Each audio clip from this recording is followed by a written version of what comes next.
இதோ உங்களை தேடி முதன்முறையாக வசீகரமான தொழில்நுட்பம் மற்றும் அதிவேகமான செயல்திறனுடன் UFX மொபைல். மெல்லிய தோற்றத்துடன் முற்றிலும் சிறப்பாக எல்லோருக்கும் எளிதாக UFX மொபைல். உங்கள் நவீன தலைமுறைக்கான mobile. UFX Mobiles. Make your move. For the very first time coming your way is an irresistible combination of speed, style and technology. UFX Mobiles. Exceptionally sleek, totally advanced, and now the phone that everyone can afford to touch. Your next generation mobile. UFX Mobiles. Make your move.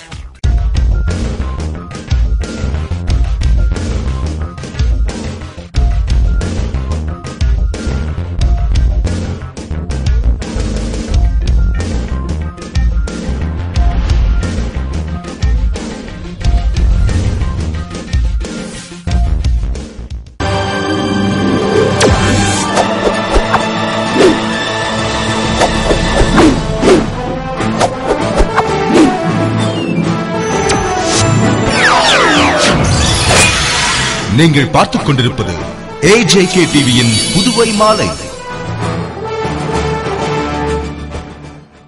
வணக்கம். ஓவியர்களுக்கு விரைவில் ஓவிய அரங்கம் அமைக்கப்படும் என்று ஓவிய நுண்கலை குழு சார்பில் நடைபெற்ற பரிசளிப்பு விழாவில் முதல்வர் ரங்கசாமி தெரிவித்தார். புதுவை ஓவிய நுண்கலை குழு சார்பில் நுண்கலை விழா, சாலையோர ஓவிய கண்காட்சி, மரம் வளர்ப்போம் என்ற தலைப்பில் பள்ளி மாணவர்களுக்கான ஓவிய போட்டி போன்றவை நடந்து அதற்கான பரிசளிப்பு விழா நடைபெற்றது. விழாவில் சிறப்பு விருந்தினராக கலந்து கொண்ட முதல்வர் ரங்கசாமி ஓவியங்களை பார்வையிட்டு பரிசு மற்றும் சான்றிதழ்களை வழங்கி பேசுகையில், இங்கு வைக்கப்பட்டிருந்த ஓவியங்களை பார்த்ததும் புதுவை மாணவர்கள் மற்றும் ஓவியர்களின் படைப்பாற்றல் கண்டு வியப்படைந்தேன். மேலும் மாணவர்கள் திறமையை வெளிப்படுத்தும் வாய்ப்பை உருவாக்கி கொடுக்க வேண்டும். எனவே ஓவியர்களுக்கு ஓவிய அரங்கம் வேண்டும் என்ற கோரிக்கையை ஏற்று ஓவிய அரங்கம் விரைவில் அமைக்க நடவடிக்கையையும் எடுத்து வருவதாகவும், மாணவர்களுக்கு படிப்பு மற்றும் விளையாட்டுக்கு தேவையான அனைத்து நடவடிக்கையையும் மேற்கொண்டு வருவதாகவும், மாணவர்கள் தங்கள் திறமையினை வெளிப்படுத்தி புதுவையின் பெருமையை உயர்த்த வேண்டும் என்று கூறினார். புதுச்சேரியில் இவ்வளவு திறமையான ஓவியர் பிள்ளைகள்லாம் ஆர்வத்தோட இவ்வளவு திறமையானவங்க இருக்காங்களா அப்படின்னு வியக்கக்கூடிய அளவில் இருக்கின்றது என்பதுதான் என்னுடைய எண்ணம். மிகவும் இன்று வைத்திருப்பது, இந்த ஓவிய சாலையோர கண்காட்சி வைத்திருப்பது நம்முடைய புதுச்சேரிக்கு வருகின்ற சுற்றுலா பயணிகளை மிகவும் மகிழ்ச்சியில் ஆழ்த்து என்பது என்னுடைய எண்ணம். மாலையில சுற்றுலா பயணிகளுக்கு மிகவும் மகிழ்ச்சி அளிக்கக்கூடிய ஒன்றாகத்தான் இருக்க முடியும். இது மாதிரி நம்முடைய புதுச்சேரியில் உள்ள குழந்தைகளையும் மாணவர்களையும் எல்லாவற்றிலும் அவர்களை உற்சாகப்படுத்த வேண்டும் என்பதுதான் எங்களுடைய மாலையில். அப்போ அந்த அளவுக்கு தங்களுடைய திறமை பிள்ளைகளுக்கு வளர்க்கிற ஒரு வாய்ப்பை உருவாக்கி கொடுக்க வேண்டும். அது புதுச்சேரியில் ஒரு சிறந்த ஓவிய கலைஞர்களை நம்முடைய நண்பர்களும் சேர்ந்து உருவாக்கி கொண்டிருக்கின்றார்கள். கேலரி கட்டித்தரணும்னு சொல்லியிருக்காங்க. அது நான் முன்னமே சொல்லியிருக்கேன். எங்களுடைய அரசானது இது மாதிரி கலைஞரை உற்சாகப்படுத்துகின்ற அளவிற்கு, அவர்களுக்கு உறுதுணையாக இருக்கின்ற அளவிற்கு அந்த கூடம் அவர்களுக்கு கட்டி கொடுக்கப்படும் சொல்லியிருக்கேன். நிச்சயமாக விரைவே கட்டுவதற்கான ஏற்பாடு ஆவணம் செய்யப்படும் என்பதை நான் சொல்லிக் கொள்கிறேன். நான் அடிக்கடி சொல்றது, பிள்ளைகளுக்கு, நம்முடைய பிள்ளைகளுக்கு நல்ல திறமை இருக்கின்றது, திறமை வளர்ப்பதற்கான வாய்ப்பு உருவாக்கி கொடுக்கப்பட வேண்டும் என்று சொல்வது உண்டு. இந்த திறமையை புதுச்சேரி நாம் உருவாக்கி கொடுத்துக் கொண்டிருக்கின்றோம். அதனால் இன்னும் எதிர்காலத்தில் சிறந்த நம்முடைய புதுச்சேரிக்கு பெருமை தேடித் தருகின்ற பிள்ளைகள், இளைஞர்கள் உருவாகி பெருமையை தேடி கொடுப்பார்கள். அதற்கு நாம் அனைவரும் உறுதுணையாக இருக்க வேண்டும் என்று கேட்டு, இந்த ஓவிய கண்காட்சியில் கலந்து கொண்ட மாணவ செல்வங்களுக்கும் ஓவியர்களுக்கும் என்னுடைய பாராட்டுதலை வாழ்த்தினையும் தெரிவித்து, விழாவில் அமைச்சர் ராஜவேலு, NR காங்கிரஸ் பொதுச் செயலாளர் பாலன், ஓவிய நுண்கலை குழு காப்பாளர் மாலதி ராஜவேலு மற்றும் ஓவியர்கள் கலந்து கொண்டனர். மக்களுக்காக எப்போதும் முதல்வரை சந்திப்பேன் மற்றும் அறிவித்த போராட்டம் வாபஸ் பெறப்பட்டதாகவும் முதல்வரை சந்தித்த நாடாளுமன்ற உறுப்பினர் கண்ணன் கூறினார். புதுவை முதல்வரை சந்திப்பதற்கு அனுமதி கேட்டும் கிடைக்கவில்லை என்று நாடாளுமன்ற உறுப்பினர் கண்ணன் குற்றம் சாட்டி வந்த நிலையில் முதல்வர் ரங்கசாமி அவரை சந்தித்து பேச விரும்புவதாக அழைப்பு விடுத்ததை அடுத்து சட்டசபை வளாகத்தில் உள்ள முதல்வர் அலுவலகத்திற்கு அவர் வந்தார். அவரை முதல்வர் வாசல் வரை வந்து வரவேற்று சால்வை அணிவித்து உள்ளே அழைத்து சென்ற பின் பரஸ்பரம் இருவரும் நலம் விசாரித்தனர். அப்போது அமைச்சர் ராஜவேலு, சட்டமன்ற உறுப்பினர் லட்சுமி நாராயணன், என்ஆர் காங்கிரஸ் பொதுச் செயலாளர் பாலன் உள்ளிட்டோர் உடன் இருந்தனர். பின்னர் அனைவரும் வெளியே சென்ற பின் இருவரும் தனியாக 1 மணி நேரம் பேசினர். சந்திப்பு முடிந்து வெளியே வந்த நாடாளுமன்ற உறுப்பினர் கண்ணன் செய்தியாளர்களுக்கு அளித்த பேட்டியில், எங்கள் சந்திப்பின் போது மக்கள் பிரச்சினைகளை பற்றி நான் கூறியதை கேட்டுக் கொண்டார். அப்போது நான் குண்டர் ஒழிப்பு சட்டத்தை அமல்படுத்த வேண்டும், புயலால் வீடு இழந்தவர்களுக்கு கான்கிரீட் வீடு கட்டிக் கொடுக்க வேண்டும், இளைஞர்கள், விவசாயிகள், பொதுமக்கள் பிரச்சினையை விரைந்து முடிக்க வேண்டும் என்று வலியுறுத்தினேன். சாதகமான முடிவை அறிவிப்பதாக அவர் கூறியதால் அறிவித்த போராட்டத்தை திரும்ப பெற்றுக் கொள்வதாகவும், சாதகமான முடிவை அறிவித்து நிவாரண நிதியை மக்களுக்கு பயன்படுத்துவார் என்று நம்புகிறேன். மேலும் அனைவரின் சார்பாக நன்றி தெரிவித்துக் கொள்வதாகவும், நாடாளுமன்ற உறுப்பினர் என்ற முறையில் மத்திய அரசிடம் மக்களுக்காக உதவிகளை கேட்பேன், மக்கள் பிரச்சினைக்காக எப்போது வேண்டுமானாலும் முதல்வரை சந்திப்பேன் என்று கூறினார். நான் சென்றது மக்கள் பிரச்சினைக்காக. அதனால் அந்த மக்கள் பிரச்சனைக்காக சென்ற எனக்கு என்னுடைய பிரச்சனைகளை, நான் சொன்ன விஷயங்களை பொறுமையாக நிதானமாக காது கொடுத்து கேட்டுக்கொண்டார். இப்பொழுது கூட அவருக்கு நேரம் அதிகமாக வீணாக்கக்கூடாது என்ற காரணத்தை தான் நான் முடித்துக் கொண்டேன். அவரிடம் நான் 2-3 விஷயங்களை பேசினேன். அவரும் தன்னுடைய கருத்துக்களை என்னிடத்திலே பகிர்ந்து கொண்டார். குறிப்பாக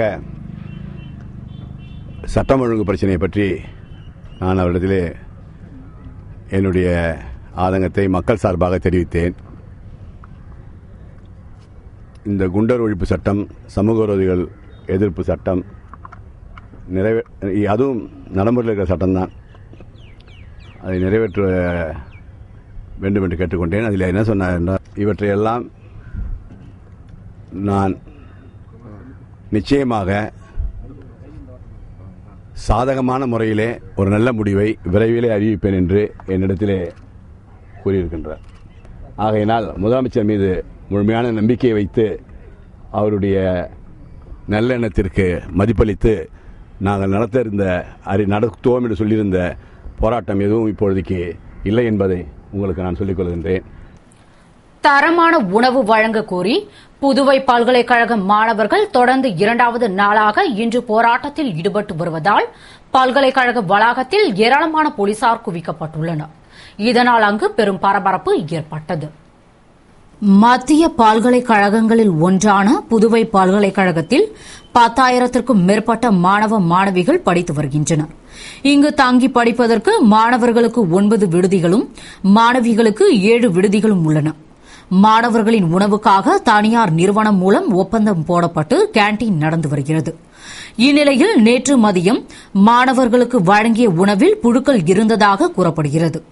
இதனால் மாணவர்கள் சாப்பாட்டை விடுதி முன்பு கொட்டி போராட்டம் நடத்தினர். மேலும் உணவு மற்றும் அரிசியை தள்ளுவண்டியில் ஏற்றி சென்று நுழைவு வாயில் அருகே போராட்டம் நடத்தினர். இந்நிலையில் மாணவர்களின் போராட்டம் இன்று 2வது நாளாக நீடிக்கிறது. இன்று காலை 2000க்கும் மேற்பட்ட மாணவ மாணவிகள் புதுவை பல்கலைக்கழக நிர்வாக அலுவலகம் முன்பு கண்டன ஆர்ப்பாட்டத்தில் ஈடுபட்டனர்.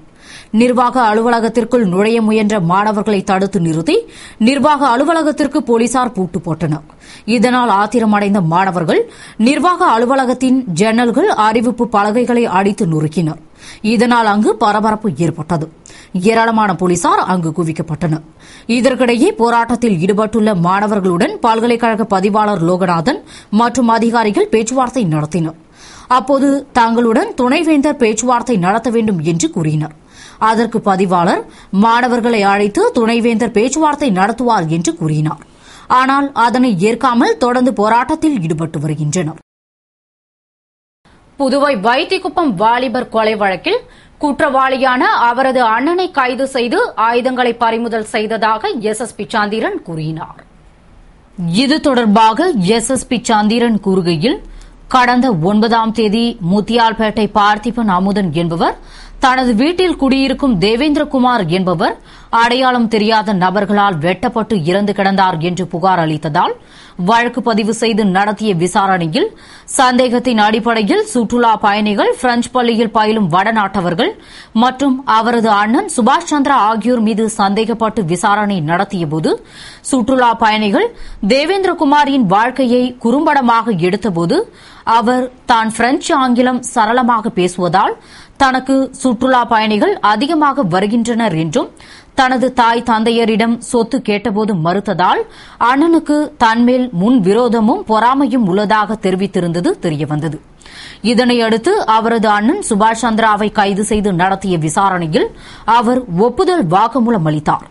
அதில் இறந்து போன தேவேந்திரகுமார் சுற்றுலா பயணிகளுடன் நன்றாக பழகி வந்ததாலும் தனது பெற்றோர் தம்பியை பாராட்டி தன்னை புறக்கணித்ததாலும் பொறாமை கொண்டு 8ஆம் தேதி இரவு அவரது வீட்டிற்கு சென்று கதவை உள்பக்கமாக பூட்டிவிட்டு கட்டிலில் படுத்திருந்த தேவேந்திரகுமாரை கத்தியால் குத்தி அவர் கீழே விழுந்த பின்பு இறந்ததை உறுதி செய்த பின்பு கை கால்களை கழுவிக்கொண்டு மாற்றுடை அணிந்து தம்பியின் கைபேசி, கொலை செய்ய பயன்படுத்திய கத்தி, கத்திரிக்கோலை எடுத்துக்கொண்டு சென்றுவிட்டதாக கூறியதால் அவர் மறைத்து வைத்திருந்த கொலைக்கு பயன்படுத்திய ஆயுதங்களை பறிமுதல் செய்து நீதிமன்றத்தில் ஆஜர்படுத்தி சிறையில் அடைத்ததாக கூறினார். ஒரு இட்டாலியன் ரிப்போர்ட்டர் அவங்க ஒரு டாக்குமெண்ட்ரி ஃபில்ம் பண்ணிருக்காங்க. இந்த இறந்து போனவரை பத்தி ஒரு டாக்குமெண்ட்ரி ஃபில்ம் பண்ணினாங்க.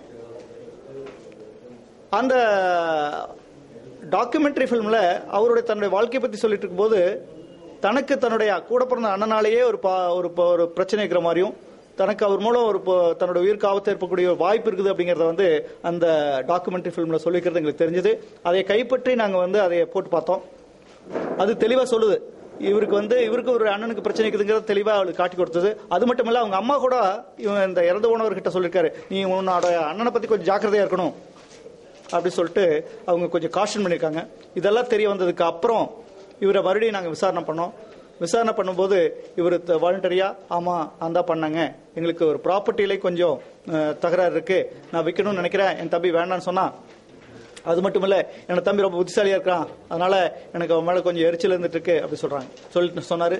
அதனுடைய அடிப்படையில் அவரை கைது செஞ்சிருக்கோம். இத்துடன் செய்திகள் நிறைவடைகின்றன. வணக்கம்.